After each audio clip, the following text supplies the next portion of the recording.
Namaste. This is Naheed Nenshi, Mayor of Calgary, with a special congratulations to our friends at the Indo-Canada Chamber of Commerce for this extraordinary marathon fundraiser, Oxygen for India. I know you've engaged over 80 partners. I know that we are well on our goal of $2 million to help India through this wave of the COVID crisis. You know, when the pandemic began, I was actually in India. It was my first time ever visiting that country, even though my family is Kachi Gujarati, I've never been. And it was an extraordinary trip. It was an extraordinary way to introduce myself to India, but we were very worried about this coronavirus. It was clearly starting to spread around the world. We weren't sure at that time what impact it would have.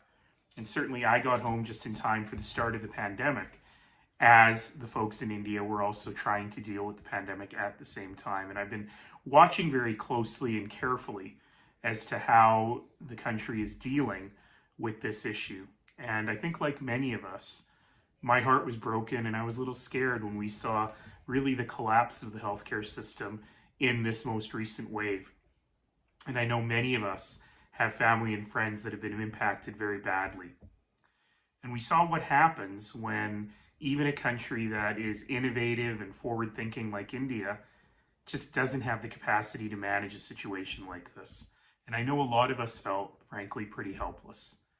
And that's why I'm so proud of the Indo-Canada Chamber of Commerce for finding a solution, for figuring out what we can do from here so far away to really make a difference.